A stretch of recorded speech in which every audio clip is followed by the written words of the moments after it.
Roger. Nice to be in orbit. We have followed in their footsteps to get us where we are today.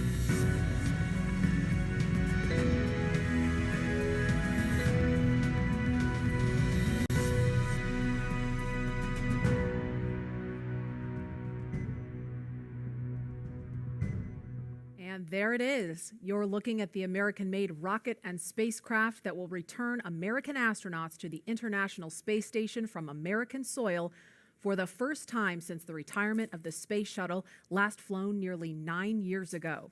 Today, we're giving it another shot with our partners at SpaceX. Wednesday's first attempt was postponed due to that wild weather. But if all goes well today, we will mark a new first in NASA's storied history and usher in the commercial crew era of American spaceflight. At 3:32 Eastern Time this afternoon, NASA astronauts Doug Hurley and Bob Behnken are expected to lift off from Pad 39A aboard SpaceX's Crew Dragon spacecraft atop a Falcon 9 rocket. If the weather cooperates, today's attempt will mark SpaceX's first ever flight with crew and the beginning of a new chapter in human spaceflight. Good afternoon and welcome back to Kennedy Space Center, home of the wild Florida weather, which is why we're sitting inside again today, but this time a little bit closer with some plexiglass between us. Yes, and I'm Lauren Lyons, a senior Starlink development engineer at SpaceX, and joining us today is retired astronaut and NASA meatball lover, Leland. Thank you, Lauren and Marie. It's great to be back. That weather was really wild last what, 2 days ago, 3 days ago? Yes, it feels like yesterday. I don't know if depending on how much you slept, could be the same day. I think it was Wednesday. But down to T minus 17, and our teams made the right call. You know, we didn't want to go through that weather and have something happen. And I think that, you know, we're back to this hollowed ground thing, Pad 39A. We are, you know, my time back there was in 2008, 2009 on Space Shuttle Atlantis, launching to the International Space Station and building out the International Space Station. So now Doug and Bob can launch Crew Dragon and go to an assembly complete space station. Yeah, and I know it's been really touch and go with the weather. Yeah. We were looking at it last night. We're looking at it this morning. The teams are going to continue to monitor things, so it's kind of touch and go. But at last check, it was a 50-50 chance. So hopefully those odds are going to be, I don't know if they're going to improve, but 50-50 is not bad. It could be worse, right? So we have teams all over the country covering the action from SpaceX headquarters in California, Mission Control in Houston, and our social media desk in Washington, and of course, right here in Florida. Today's mission will be Crew Dragon's second test flight and its first test with humans on board. We're a little more than 4 hours away from liftoff. Bob and Doug have had their lunch and have completed their medical checks in advance of launch. In about 15 minutes, NASA is going to turn the crew over to the SpaceX team. And once that happens, there are a series of key milestones to complete as we count down to T0. The first one is suit up. Now, the suit-up room is located in NASA's Neil Armstrong Operations and Checkout Building, or the ONC. Here, the SpaceX team is going to help the astronauts put on their suits and perform key suit checkouts. From there, the next step is crew walkout. The astronauts are going to leave the ONC building for final goodbyes with friends and family gathered outside of the facility before they head out to the launch pad. And following final goodbyes, the crew will get in a Tesla and begin the roughly 20-minute drive to Pad 39A. Now, once at the pad, the crew will ascend the fixed service structure in order to board the spacecraft in a process we call crew ingress. During ingress, the SpaceX team will run a series of checks to ensure the suits, seats, and the vehicle interactions are all functioning properly. And after all the vehicle and crew checkouts are completed, the SpaceX closeout team will close Dragon's hatch with Bob and Doug safe inside. About 40 minutes before launch, the crew access arm, which is that long suspended walkway that the astronauts are going to use to board Dragon, it's going to retract away, followed by the arming of the launch escape system. Once the arm is retracted and the escape system is armed, that's when propellant loading on the Falcon 9 rocket will begin. About 5 minutes before liftoff, Dragon will be configured for what we call terminal count. This is when Dragon's onboard computers take control of the vehicle. And at T0, again, a little over 4 hours from now, if all goes well and the weather cooperates, Crew Dragon and Falcon 9 will lift off from Pad 39A, carrying astronauts Bob Behnken and Doug Hurley. Roughly 12 minutes after liftoff, Dragon will separate from Falcon 9's second stage, enter its activation phase, and begin using its own onboard propulsion system to carry Bob and Doug to their destination, which is the International Space Station. And as I mentioned previously, Bob and Doug are just finishing up their lunch, and we are currently awaiting their arrival to the suit-up room. And while we await that, you will notice over the course of this broadcast that we do not have crowds gathered here at Kennedy Space Center. And that, of course, is one of the impacts of our protocols to protect each other and our teams. We would normally have tens of thousands of guests here at the Kennedy Space Center in Florida to view the launch. But even though we couldn't host a lot of guests here, you can still join us through every step of this historic mission from wherever you are. We have a team dedicated to those of you following along on social media, and NASA's Tahira Allen is in Washington right now leading that effort. Hi, Tahira. Hey, Marie, and hey, everyone out there. My name is Tahira Allen, and if you are one of the 4.9 million people tuning in on Wednesday, we are so glad to see you here again. If you weren't able to witness the pre-launch activities on Wednesday, you are in luck because I'm here to bring you all the excitement happening on social media around the nation. This is a big day for both NASA and SpaceX, and we are ready for you to be a part of it. We had a lot of people engaged on Wednesday, so we want to see if we can top that energy today. We will be sharing your photos and thoughts live on air during today's broadcast, so don't hold back and show us how you're getting ready for liftoff. You can join the conversation by using the hashtag LaunchAmerica on NASA's Facebook, Twitter, Instagram, and LinkedIn. I'll be monitoring that hashtag LaunchAmerica all day to highlight your social media posts throughout the show. You'll also be able to engage in social media polls during today's broadcast. And so even if you tuned in before, these are brand new polls, so just head on over to NASA's Twitter to cast those votes. So I know most of you are tuning in from home today, but that doesn't mean you can't get involved in the action. Check out NASA's Instagram and Facebook to find our Launch America augmented reality filters. They place you right at Kennedy Space Center, and you can actually see the Falcon 9 rocket lift off in a pair of sunglasses. If you haven't already, be sure to check out our first ever global NASA social. So head on over to NASA's Facebook to join the group. We've got all new social badges, a nice fresh photo here, some Q&As with some very special guests, and also behind-the-scenes tours of Kennedy Space Center in Florida. And not to mention, just an awesome community of people excited to witness this moment. So, just right here, in training, getting ready for that Launch America. So if you're just tuning in, to get us started, we have a poll for you on Twitter right now. We want to know what NASA logo you are sporting for today's launch. The iconic meatball or the iconic worm?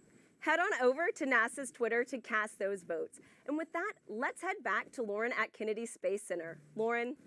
Thanks, Tahira. I don't want to sway the vote, but, I'm all about that worm. Meatball. The debate rages on.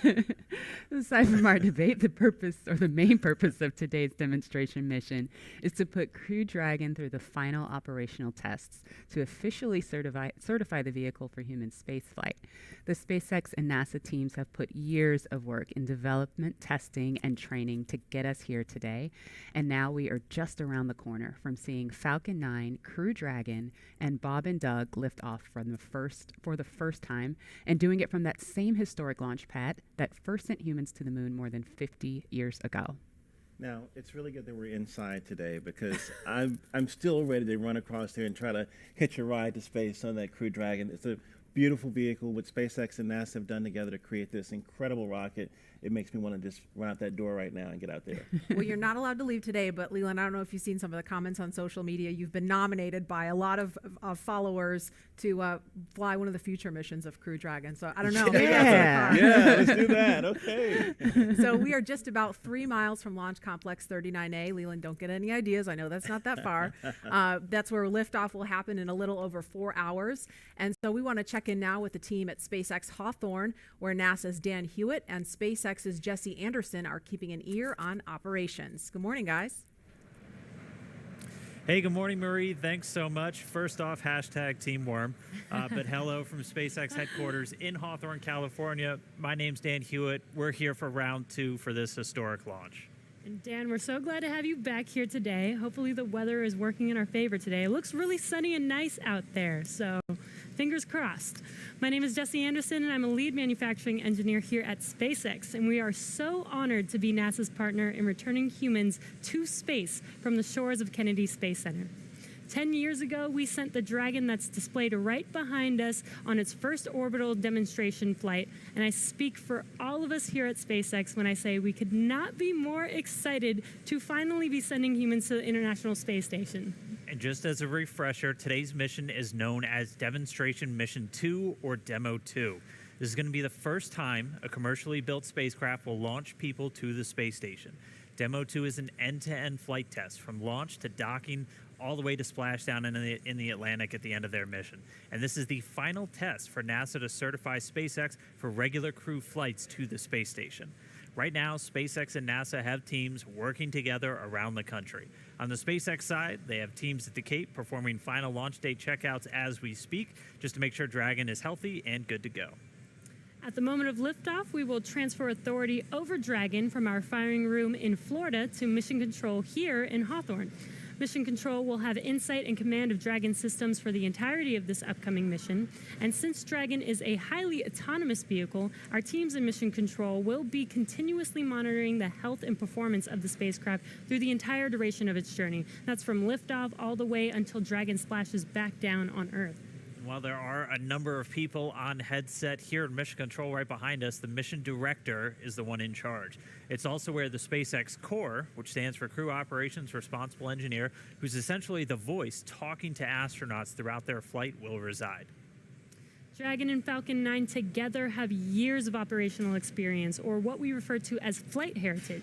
SpaceX has successfully completed 22 flights of Dragon to and from orbit since 2010, and that includes 21 trips to the International Space Station.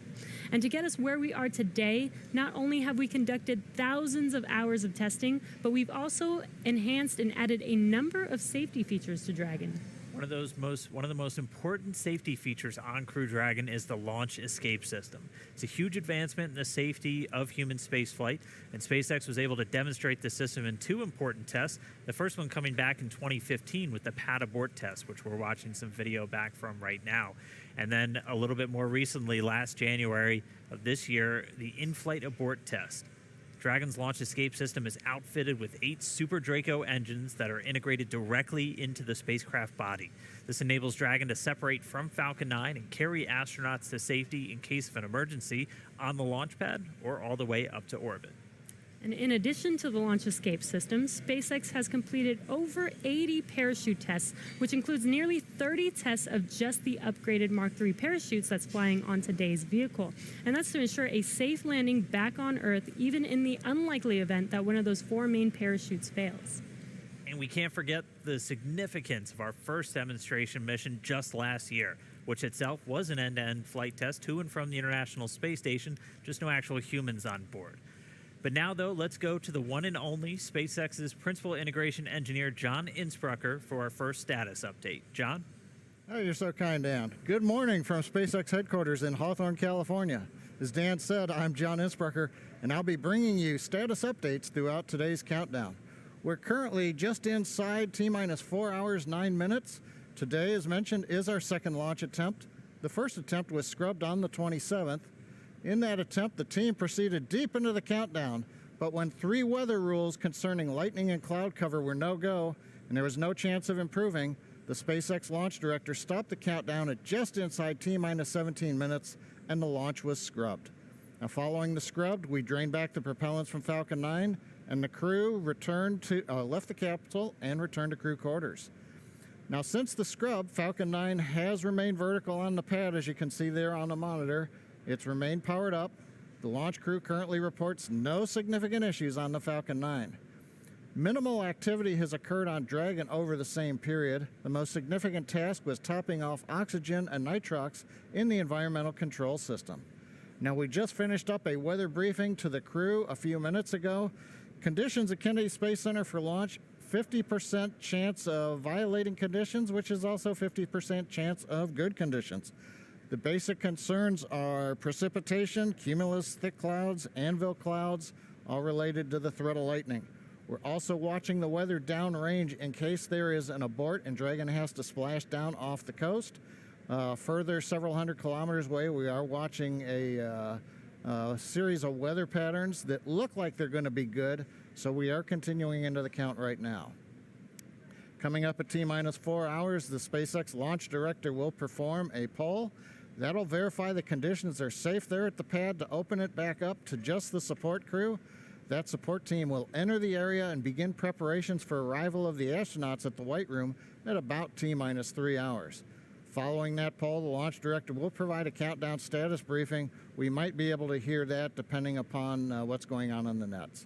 But right now, as the clock continues counting down, we're going to check in with Gary Jordan. He is with the flight control team at NASA's Johnson Space Center in Mission Control, Houston. How are the teams looking there, Gary?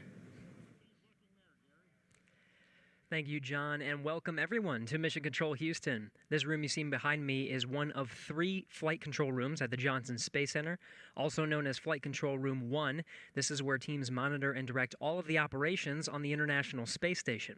It remains staffed 24 hours a day, 7 days a week, 365 days a year. And today the team is especially focused on monitoring today's launch operations and making final preparations for Bob and Doug to dock with the station tomorrow morning.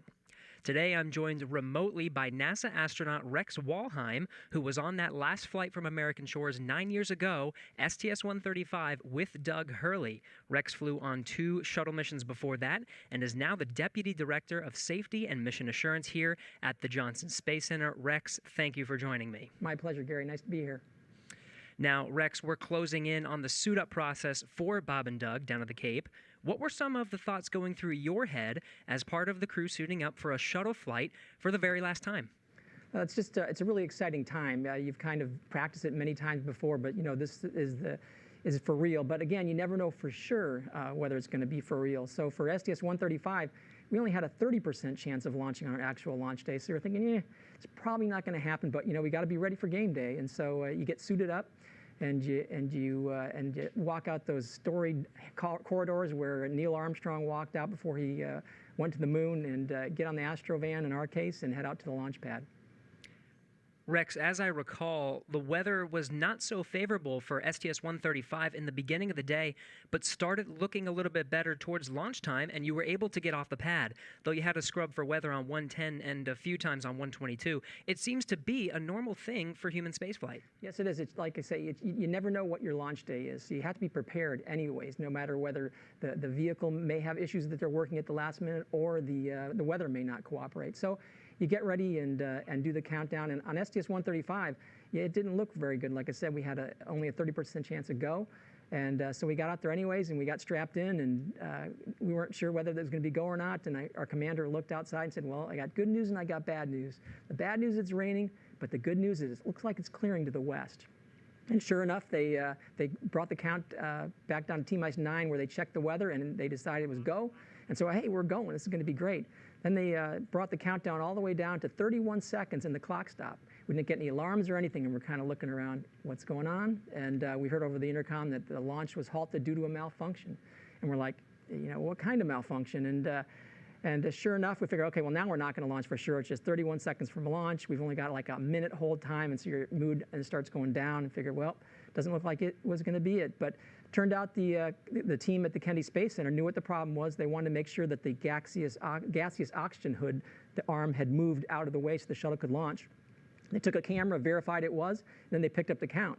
And when they pick up the count from 31 seconds, they think, holy cow, now we really are going. And so it doesn't give you a whole lot of time to collect your thoughts. But all of a sudden, T-6 seconds, the engines start up, and at T-0, you feel that big jolt. And hey, it is today. And you get ready to do the mission. Well, here's to hoping for the best today. NASA astronaut Rex Walheim, thank you for joining us. Let's go back to the Kennedy Space Center to watch the suit up in action as we continue to count down to launch. Leland. Hey, thanks, Gary. Hey, Rex, it was so great to fly with you on STS-122. And I remember you turning to me saying, hey, Leland, it's going to be great. You're going to do great. And you made me feel so good about launching into space. And I just really appreciate your support and your kindness. And that was a great mission, and I really appreciate you, man. Hey, it was great fun, Leland, but you're a pretty big guy, and so you didn't exactly leave a lot of space sitting next to you on launch for your buddy here. I kind of had to, kind of scrunch myself to the side. I remember that one sim we had where we put our spacesuits on and got into the simulator, got all strapped in. And you being a former NFL player, having played professional football, like I say, there wasn't a whole lot of room for me, so I kind of squeezed my way the best I could. But I remember saying to our commander, Steve Frick, I said, "Hey, Steve, next time we fly with a professional athlete, why don't we pick a jockey?" You know, so it was a little bit, crowded there, but it was a wonderful flight, and it was an absolute pleasure to fly with you, Leland. Likewise. And when you came home on 135, I was with your family. I remember it was a night landing, and I said, "Hey, Fergie's back." And your son, I'll never forget this, he said, "Hi, Dad." And it's all about the families. And you did such a great job on that mission, flying with Doug on that last shuttle mission. So thank you, Rex, for everything you've done. We're going to go live in crew quarters in a minute and see Bob and Doug suiting up. Yeah, absolutely. Thanks, Rex. And my takeaway from what Rex had to say is, you're telling me there's a chance. There's a chance. There's a pretty good chance, actually, 50% in fact. And the astronaut crew quarters is where astronauts live in seclusion before missions to space, and it's where Bob and Doug have been living for the past 10 days. Now, the suit-up room inside of the crew quarters is something of a national landmark in and of itself. This room was first used as a suit-up room for Apollo 7 back in October 1968. And for every crew mission since then, when launching from U.S. soil, serving 400 different astronauts on a total of 150 missions. This is the room where Armstrong, Aldrin, and Collins suited up over 50 years ago, where astronauts John Young and Robert Crippen suited up for the first shuttle flight, STS-1, back in 1981. And for every shuttle flight over the next 30 years, think of that. Every flight to the moon, every flight of Skylab and Apollo Soyuz, and every single space shuttle flight started in that room. And Leland, I know many of us have experienced some form of quarantine over the last several months, but I would imagine that 2 weeks in quarantine in preparation for a space flight is unlike any other time in your life. What were some traditions that took place? Oh, we would get together and sit down and sometimes tell jokes and try to make the mood a little bit lighter. We would review our notes and things, but we would bring our families in and have a crew meal together with our families, and that was really touching. And it's just card games, different things to get ready for that iconic mission to space. Absolutely. In many ways, everything prior to this moment was preparation, and everything after this is the mission. And prior to Wednesday's first attempt that we told you about, the suit-up room was last used for the final shuttle flight, STS-135, in 2011. And I want to mention one more detail about that mission. We want to show you a picture of the crew from the last American spaceflight launching from U.S. soil. In the picture, if we can bring it up, you'll see Doug Hurley. There it is, Doug Hurley. He was the pilot for STS-135. Today he is the commander of Demo 2, the spacecraft commander. Also suiting up for that mission was Chris Ferguson, Sandy Magnus, and Rex Walheim, who we just heard from a few minutes ago. And we are standing by to go into the suit-up room. We just passed the T-minus 4-hour mark, so suit-up is just beginning now, and there is our first look in the room. There is astronaut Doug Hurley getting into his spacesuit, and he's being helped by one of the suit technicians there. So this is our first look in the room. Again, Doug Hurley, he has flown into space 2 times before. He was the pilot on STS-127 and 135. And there's a wider shot. You can see astronaut Bob Benken also in view now. Bob is to the right of your screen, and he also flew on 2 shuttle missions. Bob is a native of St. Anne, Missouri. So if you're watching from Missouri, especially St. Anne, wave hi, there's Bob. And Doug is from Appalachian, New York. He was born in Endicott, considers Appalachian his hometown. I know a lot of people there because I'm from there too, so if you're watching from upstate New York, shout out to you there too. This is so cool to see. Leland, this must bring back memories for you. It does, but it's a little different than when I was suiting up, because there were Apollo era lazy boys that were sitting in and leaning back in, and now they're in these really incredible sleek suits, as well as these the seats that are actually the same seats that are in the Crew Dragon vehicle, and that's pretty amazing. Yes, these seats are basically ground support equipment seats. They're pretty much the same as the ones in the vehicle, as Leland said. So what they're doing right now is strapping the crew into the seats to prepare for the 2 big checkouts that they're doing right now. They're going to do a comms check, a bidirectional comms check, where they're going to check that the microphones that are inside of the helmets that the crew are wearing, that the suit techs can communicate with them bidirectionally. And they'll also do a leak test, which is a pressure test where they'll pressurize the spacesuit. So the suits are much more than just futuristic looking outfits. They do look like they come from a sci-fi movie. But they, as we described, they're designed to connect directly into Dragon seats to provide communications, cooling, and the ability to pressurize if necessary. A moment ago, you may have seen one of the suit technicians attaching a big white umbilical to the leg of the suit. That is the way in which the communications and the airflow, all of that is happening through that umbilical, which is connected to the seat. So right now, as you can see, the team is getting the crew all buttoned up in their 5-point harnesses and getting ready for those checkouts.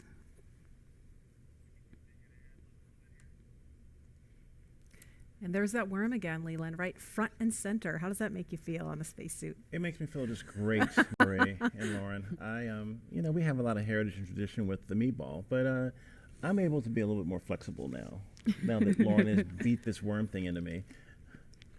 No, but they're getting ready. They're focused. They've had breakfast. They've had chances to talk to friends and family, and it's getting real again. And that 50-50 chance, I'm saying positive on 50% chance of going. Seeing the suit techs around them with these futuristic-looking flight suits versus the white suits that we've had in the past. It's transitioning from that old legacy to this new era in space travel. And I think working with NASA and SpaceX, working together as one team, it's just like what we do in space, work together as an international team to get things done.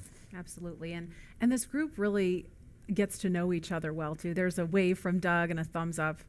That's so cool to see. I mean, the people in that room get to know Bob and Doug really well because they've rehearsed this so many times, especially the suit techs. The suits are, custom made for each of the astronauts. So I feel like I couldn't even count the number of times they've had like suit fit checks and leak checks and just making sure every detail with the fit and the function is just perfect before they get ready to launch. And interestingly enough, these suit techs are also the designers of the spacesuit.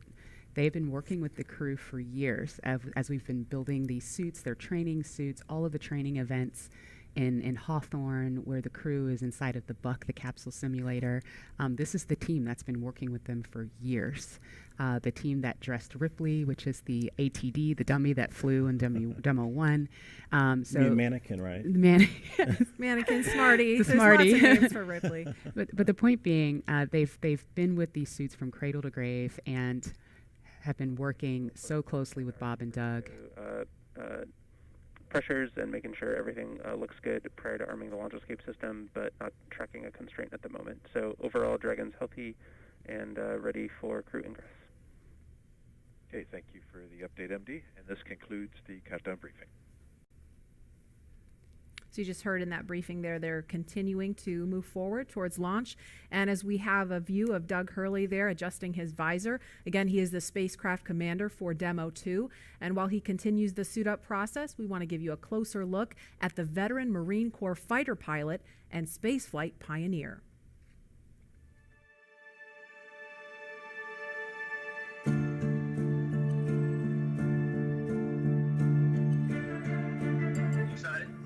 Very excited. Yeah, very excited. You feel ready? Still pumped? Oh yeah, I think we're ready. I think we're certainly ready. Joining the SpaceX Demo 2 test. He is a Marine Corps colonel and test pilot. He was selected as an astronaut in 2000. He piloted Space Shuttle Endeavour and Atlantis for STS-135, the final space shuttle mission. Introducing NASA astronaut Doug Hurley.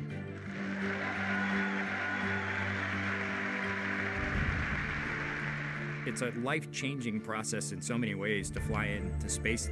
It's just overwhelming in some respects.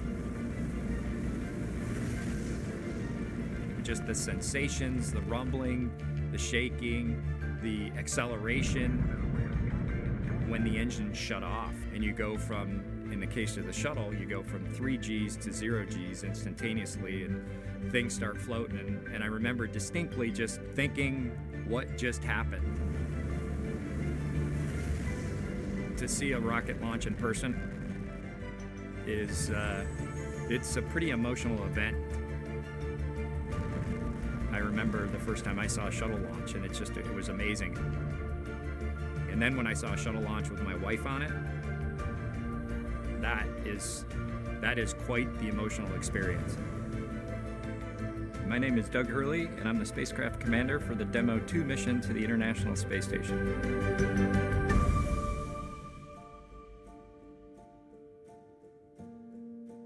We are doing the first crewed flight for NASA and for SpaceX. So this is the test flight to prove end-to-end from launch to docking to ISS operations and then entry, descent, and landing. This will be the first time the Dragon had a crew on board, and so there's a myriad of objectives we want to achieve for this mission. SpaceX has been responsible for design and essentially making this vehicle what it is. What the astronauts bring to the table is the crew-vehicle interface. What would work on orbit, what might not work on orbit, what would definitely work. To be able to just have the entire integrated team that's going to support us getting to and from space station, talking together, working through the challenges that simulators typically throw at you. It was really neat being part of it. It's just been an incredible undertaking to see where we've come just in the last 5 years that Bob and I have been a part of this, and to be, shortly flying to the International Space Station with the Crew Dragon. It overwhelms you to think about how many people have in some way, shape, or form touched this program and this vehicle to get us to this point. And we are the lucky ones that get to fly it, but we certainly not for 1 second take for granted the amount of effort that so many other people had to put into this to make it successful. For Doug personally, he's worked so hard, through his entire life, to get to where we are right now. As a test pilot, this would be the dream to fly a new vehicle. So it makes me so happy to see that he gets to be part of this mission, the spacecraft commander. I'm just glad. SpaceX. Well, I want to thank NASA, of course, for their generosity. And Dragon has transitioned to terminal count and is on internal power. Stage 1, LOX load close out.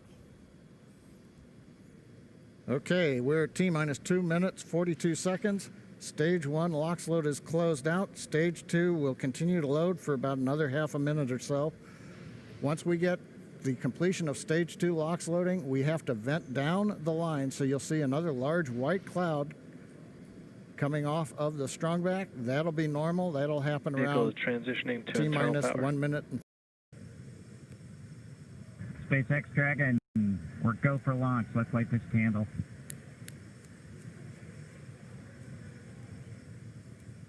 T-minus 30 seconds.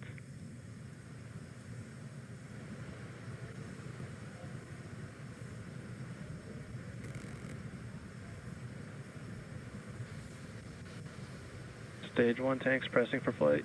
T-minus 15 seconds.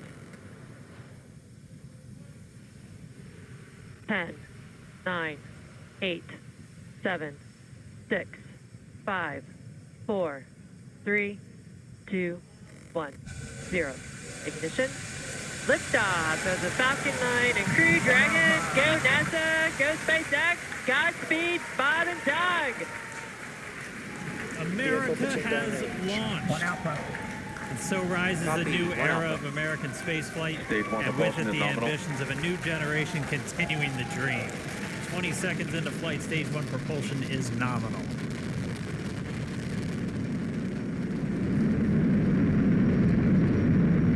T-plus 30 seconds into this historic mission. Flying crew on board Dragon and Falcon 9, and look at them go. Falcon power telemetry nominal. M1D throttle down. We're throttling down to get ready for the period of maximum dynamic pressure. We're in the throttle bucket. Reports say all systems are go. Vehicle is supersonic. We've exceeded Mach 1 on the Falcon 9. M1D throttle up. We're throttling back up to full power as we're through max Q. Copy, 1 Bravo. And we heard that 1 Bravo call out. That's just the second abort zone that they're in. They'll continue to be on this until the first stage has done its job and they switch over to the second. At this point, Bob and Doug pulling about 2.3 Gs, 2.3 times the Earth's gravity, already moving at over 1,500 miles per hour. We've heard the call out for MVAC engine chill. That's getting the MVAC engine ready to light. That'll come at about 2:44 into flight. Right now, everything continuing to look good. Next major event coming up is going to be the triple. We'll have main engine cutoff of the 9 first stage engines, stage separation, and then ignition of the second stage engine to continue to carry astronauts into orbit. Coming up in about 20 seconds. M1D throttle down.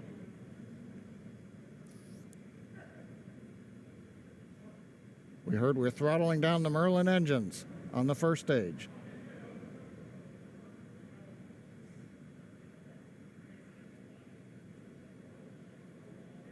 And we have MECO. MECO. 2 Alpha. Falcon stage separation confirmed. Copy, 2 Alpha. MVAC ignition.